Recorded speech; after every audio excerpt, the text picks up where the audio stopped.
आने वाली समस्याओं को जानना चाहते हैं, उन समस्याओं का समाधान खुद ही निकालना चाहते हैं, तो इस वीडियो की एक लाइन भी मिस मत करना, क्योंकि कुंडली देखना सीखना एक बहुत ही लंबा प्रोसेस है और इसे एक वीडियो में सिखाने के लिए मैंने बहुत सोच समझकर एक एक लाइन बोली है और इसको बनाने में भी काफी टाइम लगाया है, ताकि मैं आपको दुनिया भर की बातों के बजाय ऐसा रामबाण तरीका बता दूं जिससे आप ज्योतिष विज्ञान के बादशाह बन जाओ। इस वीडियो में मैंने कुंडली देखने के तरीके के रूट पॉइंट को बताया, यानी ज्योतिष विज्ञान सीखने की जड़ है ये। अगर आपको कुंडली की ABCD भी नहीं आती होगी तब भी ये मेरा दावा है कि सिर्फ एक ही वीडियो में 101% आप कुंडली देखना सीख जाओगे। तो चलिए शुरू करते हैं। तो सबसे पहले मैं आपको बता दूं कि एस्ट्रोलॉजी का जो मेन पिलर है या मुख्य आधार स्तंभ है वो है पहला ग्रह, और आप सभी जानते हैं कि 9 ग्रह होते हैं, और दूसरा है राशि, टोटल 12 राशियां होती हैं, और तीसरा है नक्षत्र, नक्षत्रों की संख्या 27 होती है, और चौथा है भाव।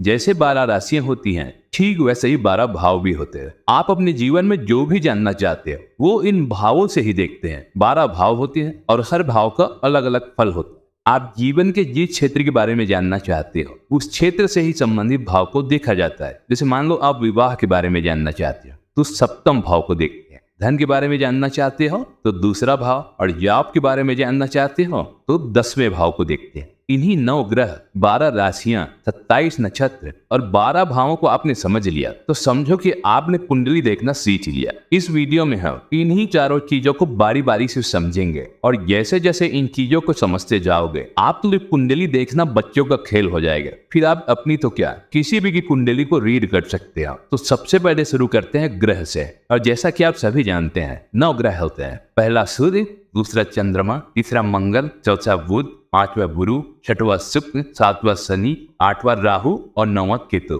ग्रह एस्ट्रोलॉजी का सबसे महत्वपूर्ण अंग है, क्योंकि ग्रह ही हमें सभी रिजल्ट को देने वाले होते हैं। यह जिस भावों में बैठते हैं, जिन भावों को देखते हैं और जिन भावों के स्वामी होते हैं उन सभी के फलों को देने वाले होते हैं। भाव क्या होते हैं, उनका फल क्या क्या होता है, ये मैं अभी आपको थोड़ी देर में क्लियर कर दूंगा। पहले आप ग्रह को समझ लो।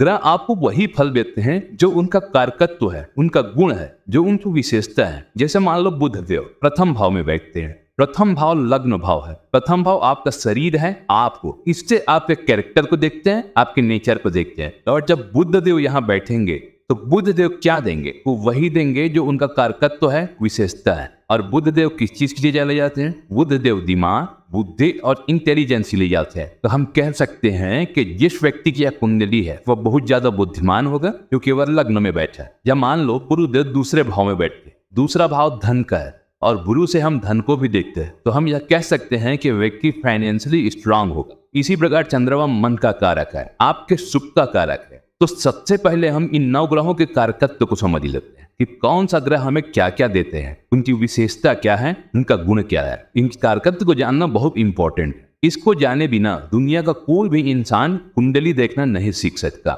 इन 9 ग्रहों के कारकत्व को आप अपने दिमाग में बैठा लीजिए, इसके बिना कुंडली को समझना असंभव है। तो सबसे पहले शुरू करते हैं सूर्यदेव से। सूर्यदेव से व्यक्ति के सम्मान को देखते हैं, व्यक्ति की ख्याति को देखते हैं। इसीलिए जिस व्यक्ति का जन्म दिन में 12 बजे के आसपास होता है उसके फेमस होने की बहुत ज्यादा संभावना होती है, क्योंकि दिन के 12 बजे सूर्य को बहुत प्रबल माना जाता है। सूर्यदेव आपकी आत्मा है, आपका तेज है। सूर्यदेव आपके पिता को रिप्रेजेंट करते हैं। सूर्य आपकी अथॉरिटी, आपका अधिकार है। सूर्य किसी चीज में आपकी पकड़ को दिखाता है। सूर्य से लीडरशिप क्षमता देखते हैं। सूर्य सरकारी नौकरी, सरकारी विभाग को दिखाता है। नौकरी मिलेगी या नहीं, इसको देखने के लिए कुंडली में सूर्य की स्थिति को ही देखा जाता है कि सूर्य कहाँ बैठा है और कितना बली है।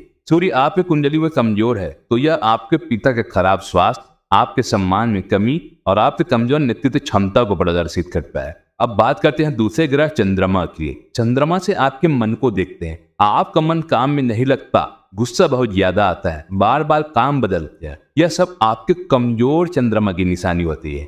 जैसे सूर्यदेव आत्मा से कारक होते हैं वैसे ही चंद्रदेव आपके मन का कारक होते हैं। चंद्रदेव आपके माता को रिप्रेजेंट करते हैं। आपके माता का स्वास्थ्य, उससे आपके संबंध को चंद्रमा से ही देखा जाता है। चंद्रमा से सुख और मानसिक संतुष्टि को देखा जाता है। गाड़ी, बंगला, प्रॉफिट आदि होना आपसे अमीर होने को दिखाता है, जिसे शुक्र से देखते हैं। लेकिन उसके होने का आप सुख उठा पा रहे हैं कि नहीं, और जितना है उससे संतुष्ट हैं कि नहीं, ये सब हम चंद्रमा से देखते हैं। फिर हम चंद्रमा से आपकी चिंता, डिप्रेशन और नर्वसनेस को देखते हैं। चंद्रमा से लिक्विड से संबंधित जॉब या व्यवसाय को भी देखा जाता है, जैसे दूध, डेयरी का बिजनेस, ऑयल, पानी से संबंधित व्यवसाय को चंद्रमा से ही देखा जाता है। और अगर आपका चंद्रमा कमजोर है तो ज्यादा से